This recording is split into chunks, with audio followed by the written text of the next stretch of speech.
tenha respostas para as principais questões humanas e espirituais. Religião de Deus, do Cristo e do Espírito Santo, responde. Olá, Deus está presente. Viva Jesus em nossos corações para sempre. Hoje, esse quadro Religião de Deus, do Cristo e do Espírito Santo, de muita audiência, responde sobre o tema suicídio, livre-arbítrio e determinismo. Com a gente, o ministro e pregador da Religião Divina, irmão Marco D'Ameto. Deus está presente, irmão D'Ameto. Viva Jesus, Juliana! Viva Jesus em nossos corações para sempre, sempre contra o suicídio, pela vida, em nome de nosso Senhor Jesus Cristo. Bom, a gente tem a primeira questão aqui, irmão D'Ameto, do Giovanni Magalhães, em Minas Gerais, de Viçosa. Está na agenda espiritual, comenta ele, de alguém tirar a própria vida para, por exemplo, resgatar alguma dívida de uma vida passada?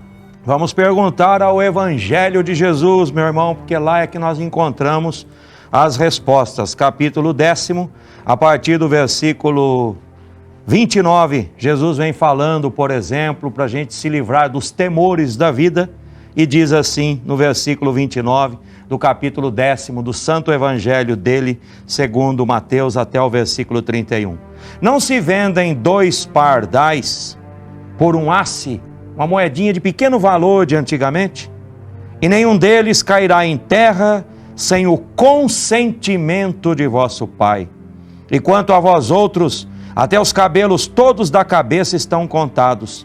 Não temais, pois, bem mais valeis vós do que muitos pardaizinhos. Então Jesus nos deu a resposta. Não está autorizado e não está na agenda o suicídio, porque suicídio é desistência.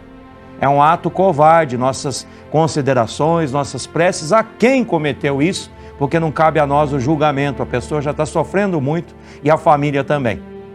O que cabe a nós é responder a pergunta. Não está na agenda, porque até os animaizinhos da natureza têm também o seu tempo.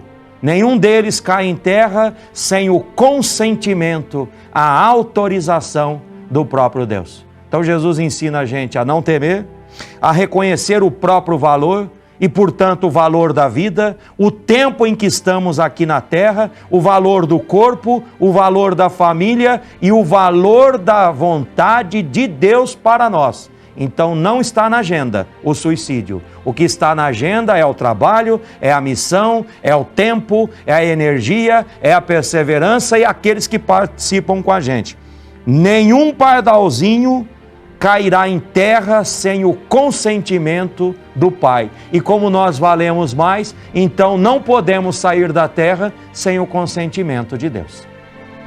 Muito bem. A próxima questão, agradecendo ao Giovanni Magalhães, de Minas Gerais, é da Nicole Castilho, de Gramado, no Rio Grande do Sul.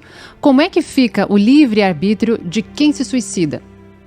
É um livre-arbítrio que fica totalmente alterado, confuso, e por isso a pessoa perde a liberdade de ação. Basta ver o que temos visto e testemunhado na radionovela Memórias de um Suicida. O espírito, nós temos aqueles cordões que muitas pregações consideram cordões prateados, outras falam de cordões fluídicos, vários nomes, mas são cordões que são laços, igual ao cordão umbilical, em que o bebê, quando sai do ventre, a medicina especializada tem que cortar. Na morte natural, quando o espírito é chamado no tempo certo, designado por Deus, como explica o irmão Paiva, para o mundo espiritual, os orientadores espirituais, a partir do anjo da guarda, cortam esse cordão prateado que liga o espírito ao corpo. No suicídio, esse cordão não é cortado. Então a pessoa perde a liberdade de ação pelo suicídio, portanto perde o seu livre-arbítrio, porque ela fica presa por esse cordão ao corpo. Por isso mesmo sente as sensações do corpo sem estar em condições de mover o corpo, porque o corpo está se desfazendo. Quando se desfaz, vai para o vale dos suicidas. Lá sofre mais, porque perdeu a liberdade de ir e vir nas dimensões espirituais. Então fica aprisionado o espírito àqueles lugares, até que um dia seja resgatado por causa do tempo determinado para a sua desencarnação. Quando se vence esse tempo, então a pessoa vai para tratamento, e é um tratamento muito longo, infelizmente. Então, o livre-arbítrio fica prejudicado e até anulado moralmente, espiritualmente, porque o espírito fica preso àquelas condições. Por isso é que o irmão Paiva diz na página 31, escreve, do livro Os Mortos Não Morrem, que é uma grande bandeira da cruzada Salvemos Vidas, o seguinte: abusar do livre-arbítrio gera desequilíbrio. Por isso que nós temos visto na radionovela Memórias de um Suicida tantas coisas desequilibradas que não ocorreriam se a pessoa tivesse perseverado. Abusar do livre-arbítrio gera desequilíbrio, portanto, perigo. A justiça divina funciona. A lei de causa e efeito é onisciente, onipresente, onipotente e onidirigente, para dar a cada um de acordo com as suas próprias obras. Evangelho de Jesus segundo Mateus capítulo 16, versículo 27. É como, por exemplo, a saúde do corpo. Se eu quero ter saúde, eu tenho que cuidar do corpo. Se eu quero ter o livre-arbítrio, eu tenho que cuidar do livre-arbítrio, com responsabilidade, porque a lei divina, ela tem amor, tem compaixão, mas é justiça também.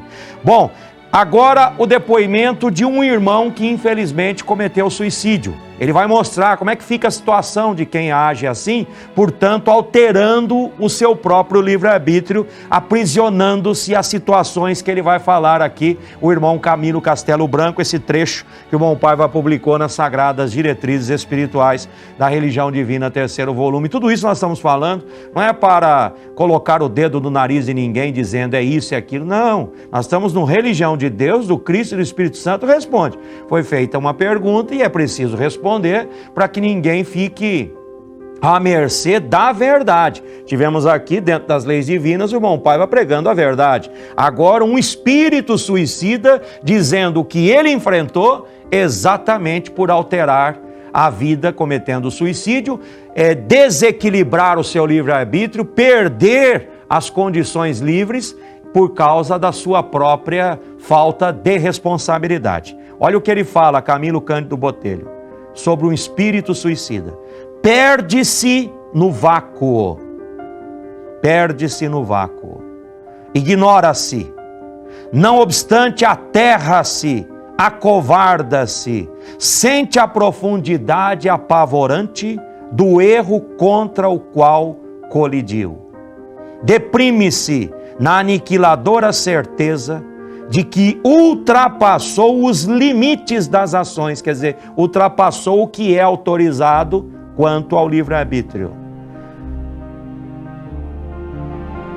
Deprime-se na aniquiladora certeza de que ultrapassou os limites das ações que lhe eram permitidas praticar, desnorteia-se, entrevendo que avançou demasiadamente para além da demarcação traçada pela razão. O livre-arbítrio tem uma demarcação, por isso relativo, como explica o irmão Paiva, porque o ser humano, enquanto não é perfeito ainda, tem que ter uma livre ação, uma ação livre relativa.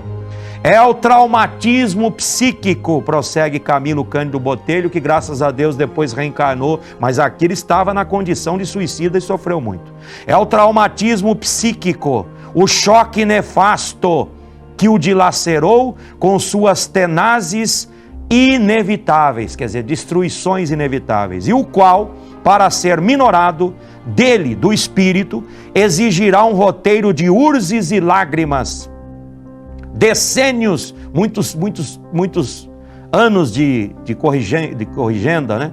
Decênios de rijos testemunhos, até que se reconduza às vias naturais do progresso, interrompidas essas vias pelo ato arbitrário e contraproducente. Então, não ajuda ninguém em nada e nem o livre-arbítrio. Vai exigir do espírito muitos anos de sofrimento. Então é melhor a gente encarar o livre-arbítrio, como orienta a religião divina, com responsabilidade. Jesus mostrou o tempo todo isso, obediência ao plano de Deus para vencer a morte e ressuscitar, tudo na hora certa, como a própria volta triunfal ocorrerá na hora certa também. Muito bem, obrigada, Nicole, pela questão, todos esclarecidos. Nós vamos agora ao Otávio, a pergunta do Otávio Vitorino de Lauro de Freitas, na Bahia. Ele comenta em algumas coisas. É possível que, se alguma pessoa estiver com ideações suicidas, o seu anjo da guarda pode impedir que isso aconteça? E outra questão, e se a pessoa realmente tira a própria vida? O anjo da guarda que a acompanha pode receber algum tipo de responsabilidade por isso? Bom, na primeira pergunta, meu irmão Otávio, o anjo da guarda, ele não é escolhido apenas pela lei da atração, isso também existe. Mas ele é escolhido pelas condições adequadas daquele espírito em lidar com a nossa situação. Nós vamos ver, a Juliana até falava da radionovela Memórias de um Suicida, que há um planejamento desde as configurações do corpo, que o Camilo e os outros estão visitando um lugar onde há uma arquitetura perfeita. Dizia o irmão Zaruro, o homem não inventa nada, só descobre o que já existe em algum lugar no mundo espiritual. Então, é um departamento onde os mapas dos futuros corpos, que serão habitados pelos espíritos que vão reencarnar, esses mapas são estabelecidos de maneira perfeita. Se o espírito vai nascer com uma debilidade, se vai ficar com uma causa, uma prova no meio da vida, em que ano, tudo isso é descrito e aprovado. E o espírito que tem condições assina embaixo também. Não tendo, o anjo da guarda assinará em seu nome, porque o anjo da guarda conhece o perfil do espírito, suas tendências, as linhas gerais. Então o anjo da guarda, ele é escolhido mediante o que ele sabe das linhas gerais do nosso perfil. Por isso é que ele está ali, porque Deus não complica nada, a complicação é humana, Deus não. É aquele poema da religião que a religião divina leva ao ar, né? Simplifica, e Deus simplifica. Então, o anjo da guarda, ele tem não só os dotes necessários, urgentes, para nos impedir a um ato suicida, a um pensamento suicida, ele está preparado nessas condições, como sabe das tendências do espírito a tais atos ou pensamentos. Então ele já vem prevenido. Nas linhas gerais constam essas informações. Então o anjo da guarda pode sim evitar, luta por evitar, mas tem sempre alguma coisa que é a nossa parte. Então, se ele tentou evitar, lutou por evitar e a gente mesmo assim se afundou no abismo do suicídio, o que vai acontecer? Ele não será responsabilizado. Porque o irmão Paiva explicou que a lei divina é onisciente, onipresente, onipotente e onidirigente. A lei divina sabe do que o anjo da guarda faz, do que fazemos, do que ele tentou e não conseguiu, do que ele tentou e conseguiu e do que nós fizemos sem autorização também. Então, tudo é da onisciência de Deus. Ele está preparado, pode impedir. Se não conseguir, será levado em conta o que ele tentou para salvar a nossa vida. Agora, nos erros naturais até de um espírito, aí o anjo da guarda poderá ser cobrado, se é que houve da parte dele algum erro, como está aqui na página 242 do livro Jesus, o Profeta Divino. O profeta Isaías, por exemplo, o irmão Paiva vem falando da vida que começa antes da vida material e das leis que regem antes, regem durante a vida e após a vida. Então ele diz a vida antes da vida e, portanto, existem leis que precedem as humanas e sobre elas preponderam. Então ele cita aqui, o profeta Isaías, por exemplo, no capítulo 24, versículo 21, demonstra a realidade de uma legislatura divina que nos governa, governa nossos anjos da guarda e os protetores maiores que os anjos da guarda, a lei divina. Na terra é Jesus no comando, no universo é Deus.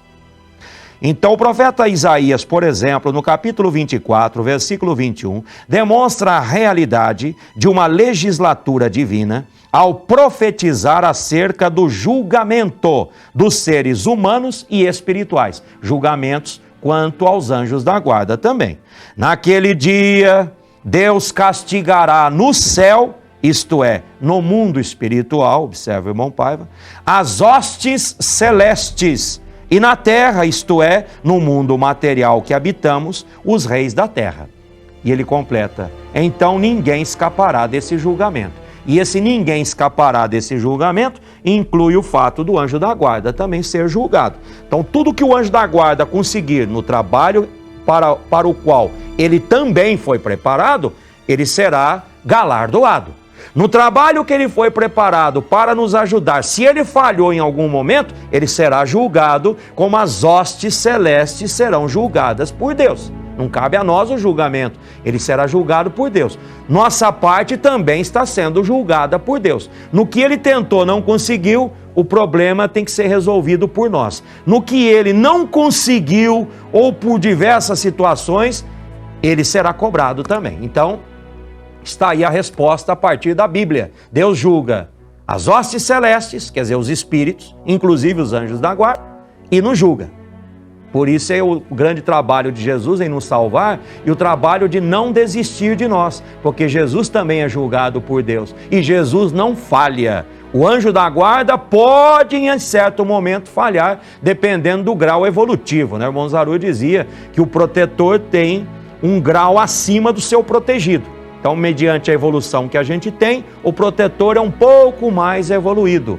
Há os grandes espíritos, né? O Dr. Bezerra até fala dos grandes espíritos, chama o irmão Paiva de irmão maior. Há grandes espíritos que têm mais de um anjo da guarda, porque são um conjunto de ações do espírito protegido para um conjunto de protetores nessas devidas ações. Então, a proteção é maior, muitas vezes mais de um anjo da guarda. Mas geralmente o anjo da guarda é um grau acima do seu protegido, conhece o perfil do protegido, a agenda do protegido, assina junto, vai lutar e está preparado para não falhar. Se falhar, será cobrado. Se não falhar, a cobrança vem em quem falhou.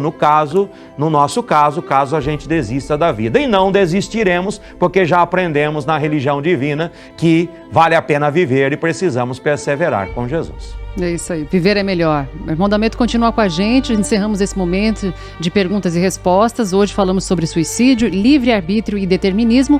Dúvidas sobre esse assunto e outros temas, você pode mandar para a gente no WhatsApp 11 99831 8195. Encerramos aqui o quadro Religião de Deus, do Cristo e do Espírito Santo Responde.